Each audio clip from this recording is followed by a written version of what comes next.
In particular, Netflix docuseries that you've been working on, Diddy Do It. Amid the mounting lawsuits against Sean Diddy Combs, Houston rapper 50 Cent announced yesterday a colossal showdown is brewing in the rap game as two of hip-hop's heaviest hitters, Jay-Z and 50 Cent, find themselves on a collision course as Jay-Z threatens to sue 50 Cent for exposing him in his Diddy documentary. What has this feud exposed? Join us as we unravel the details of this feud and its impact. 50 Cent's documentary on Diddy's allegations. Curtis 50 Cent Jackson, a well-known name in the hip-hop industry, announced last year his intention to produce a documentary focused on Sean Diddy Combs. This project aims to delve into what Jackson describes as a complex narrative spanning decades. Known for his candid critiques of Diddy, Jackson's announcement followed a startling lawsuit filed by Cassandra Ventura, better known as Cassie, who accused the music mogul of years of harm. Although the lawsuit was settled swiftly, it reignited discussions about Diddy's controversial past. In 2024, graphic evidence of Diddy allegedly attacking Cassie emerged online, intensifying public scrutiny. Jackson, who has frequently targeted Diddy on social media, has expressed his commitment to thoroughly investigate the allegations, which include claims of intimate harm, intimate trafficking, and racketeering. These serious issues are set to be examined in the forthcoming Netflix documentary. Jackson noted that the project has become increasingly intricate, with new allegations surfacing regularly. During a segment on GMA3, he described the production as overwhelming, stating that it was a difficult project because new accusations and revelations came out every day. He compared it to dealing with an octopus, explaining that there were so many parts to it. Beyond the allegations against Diddy, the case has also implicated other notable figures. Jay-Z, a celebrated music artist, was mentioned in an updated lawsuit alleging that he and Diddy attacked a 13-year-old girl at an MTV Video Music Awards after party in 2000. This revelation has added yet another layer of complexity to the ongoing investigations. As the debate intensified, Netflix clinched the rights to the documentary following a fierce bidding competition. Jackson and director Alexandria Stapleton reaffirmed their dedication to presenting a fair narrative. In a collaborative statement, they highlighted the necessity of amplifying the voices of victims while ensuring that the broader essence of hip-hop culture remains intact. They remarked that although the allegations were troubling, it was crucial to remember that Sean Combs' narrative did not define hip-hop, and that the culture encompassed far more than the actions of a single person. Jackson also acknowledged that he was taken aback by the magnitude of the allegations against Diddy. During his interview on GMA3, he reflected that he did not think anyone could have foreseen so many claims coming to light, and that it had been quite shocking, even for him. In spite of the serious nature of the accusations, both Diddy and Jay-Z have denied any misconduct. A now deleted video that circulated online featured an AI-generated depiction of Diddy and Jay-Z being apprehended. Jackson seized this moment to take shots at both individuals, underscoring the ongoing friction between him and his adversaries. The documentary, produced by Jackson's G-Unit Film and Television, is currently untitled and lacks a set release date. However, the production team has suggested that the intricate nature of the project might result in delays. But through the expansion of G-Unit in Shreveport, my aim is to embody the spirit of conscious capitalism. With a continuously expanding list of allegations and fresh developments emerging, piecing together the final version is proving to be a significant challenge. Jackson hinted at the need for additional time, stating that it was a tremendous responsibility and that they wanted to ensure they got it right. In a show of solidarity for survivors, a spokesperson for Jackson has announced that the earnings from the documentary, produced by G-Unit Film and Television, will be directed towards aiding victims of intimate harm. This initiative highlights Jackson's dedication to raising awareness about these critical issues and providing support to those impacted. As anticipation builds for the documentary's debut, it is evident that it will delve into the complex themes of power, influence, and accountability within the music industry. But what was the untold story behind the documentary? Was its purpose to bring down Jay-Z and Diddy? The untold story behind 50 Cent's documentary on Diddy. Rapper 50 Cent has recently announced that Netflix would be the platform for a documentary exploring the allegations surrounding Sean Diddy Combs. This revelation came through a joint statement from 50 Cent and his collaborator Stapleton, who expressed their desire to provide a thorough narrative that goes deeper than the recent headlines. In their communication with Variety, the pair emphasized their dedication to illuminating the allegations while also examining the intricate layers of Diddy's past. They made it clear that the documentary would not simply recount events but strive to present a fair and genuine viewpoint. Their mission, they stated, is to amplify the voices of those who have been marginalized for far too long. While recognizing the seriousness of the claims, they encourage viewers to refrain from defining hip-hop culture through the lens of one person's actions. Their aim is to honor the positive impacts of the genre while also confronting its more troubling narratives. At this time, specifics about the documentary, including when it will be released, are still under wraps. However, a representative for 50 Cent confirmed to Billboard that all profits generated by G-Unit Film and Television from this project will be directed toward aiding victims of intimate misconduct and harm. The inspiration for the documentary struck 50 Cent in December 2023, shortly after a lawsuit was filed by Diddy's former partner, Cassie. The lawsuit, initiated in November, accused Diddy of causing emotional and physical harm over a span of more than a decade. Cassie alleged that she suffered repeated violence and was coerced into participating in distressing situations, including intimate acts with other men at Diddy's request. She also claimed that he harmed her in 2018 when she tried to end their relationship. In response, Diddy has categorically denied the allegations, labeling them as offensive and outrageous. The lawsuit, despite his claims to the contrary, has heightened public interest and reignited discussions about the music mogul's controversial past. Prior to the announcement of the documentary, 50 Cent had been vocal about his opinions on Diddy through social media. In a December 2023 post teasing the upcoming project, he alluded to long-held suspicions, stating that he had been warning people about strange occurrences and that although they hadn't believed him before, he was confident they did now. This was not the first instance of the Queens rapper poking fun at Diddy. Earlier, he referenced an appearance on the Drew Barrymore show, joking about not having 1,000 bottles of lube at the house, a remark seemingly linked to allegations that federal agents had confiscated numerous lubricant bottles during a raid on Diddy's properties. Diddy's legal issues escalated significantly when he was arrested on September 17 in New York City. Since that time, he has been denied bail on 2 occasions, with the court expressing concerns about potential risks he may pose to others or the ongoing investigation. Consequently, he remains in a federal facility in Brooklyn as he awaits trial. According to 50 Cent and Stapleton, the documentary aims to delve deeper than the sensational headlines and social media exchanges. They stress that it is not just a narrative of accusations, but an exploration of how such controversies can overshadow the significant contributions of hip-hop to culture and society. The creators hope that the film will ignite discussions about accountability and justice while honoring the resilience of those who have endured in silence. As the controversy surrounding Diddy continues to evolve, the documentary aspires to provide a platform for storytelling, exploring complexities, and giving victims the recognition and support they deserve. Before diving into the full details of what 50 Cent revealed about Jay-Z, let's examine the complex relationship between them. What was the root of their feud? The unending tension between 50 Cent and Jay-Z. The professional relationship between Curtis 50 Cent Jackson and Sean Jay-Z Carter spans several decades, rooted in their shared upbringing in New York City. Both artists rose to fame in the mid to late 1990s, and from the outset, their connection was characterized by a competitive spirit, with each frequently referencing the other in their music. Despite occasional moments of apparent friendship, their relationship has remained complex over time. In 2003, they performed together on the Rock the Mic tour, leading many to believe that any lingering rivalry had been resolved. However, reports emerged that Jay-Z unexpectedly pulled out of the tour later that year, reigniting speculation about unresolved issues between them.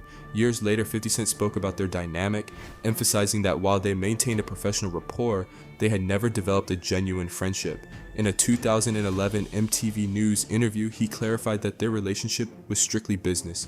In December 2024, their already strained relationship took another hit, following serious allegations in a civil lawsuit against Jay-Z and Sean Diddy Combs regarding a disturbing incident involving a minor in 2000, claims both men strongly denied. Jay-Z attended the premiere of the film Mufasa with his wife Beyonce and their daughter, Blue Ivy Carter. 50 Cent reacted to this on social media, posting a comment that seemed to mock Jay-Z's public appearance amid the allegations. Although he later deleted the post, its implication of disbelief left fans wondering about his true feelings. The history of their lyrical exchanges dates back to 1999, when 50 Cent released How to Rob, a track that humorously took aim at several fellow rappers, including Jay-Z. Jay-Z was never one to hold back, and he made that clear in his track It's Hot, Some Like It Hot. Years later, 50 Cent reflected on this exchange and surprisingly considered Jay-Z's response a compliment. In a Rolling Stone interview, he admitted that Jay-Z's words brought him significant attention and contributed to his career's upward trajectory. As time passed, there were signs that the two might have set aside their differences. In 2004, they shared the screen in a Reebok commercial, and in 2007, they collaborated with Diddy on the remix of 50 Cent's popular track, I Get Money. However, these moments of unity were often clouded by comments that reignited their rivalry. For example, in a 2008 interview, 50 Cent seemed to diminish Jay-Z's impact, suggesting that his fame only skyrocketed after marrying Beyonce. By 2011, 50 Cent reiterated in another interview that while there was no personal hatred between them, their relationship was anything but warm. He characterized their connection as one of mutual benefit, where both leveraged each other's clout for professional advantage. Jay-Z also acknowledged 50 Cent's influence on the music industry. During a 2013 appearance on The Breakfast Club, he shared that he had cautioned other artists about 50 Cent's imminent rise, particularly after the release of In Da Club. He confessed that once the track took off, everyone had to step back and let 50 Cent's success take center stage. Despite their public recognition of each other's contributions, the subtle jabs persisted. In 2017, following the release of Jay-Z's acclaimed album 444, 50 Cent shared a now deleted Instagram video labeling the album as golf course music. He humorously critiqued it as overly cerebral, joking that it made him feel like he needed glasses and a sweater draped over his shoulders. Even in his later years, 50 Cent continued to reflect on past experiences. In 2022, he posted a video of himself playfully interrupting a performance by Jay-Z, Kanye West, and T.I. from 2007, humorously noting how his antics made others feel uneasy. He mentioned his efforts to improve himself.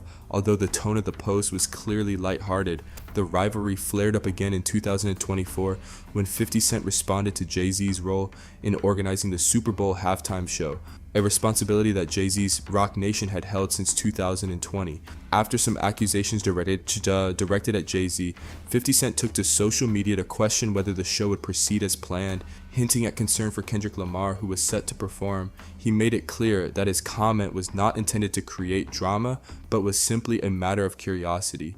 In the midst of these allegations, Jay-Z publicly denied the claims, expressing the emotional impact they had on his family.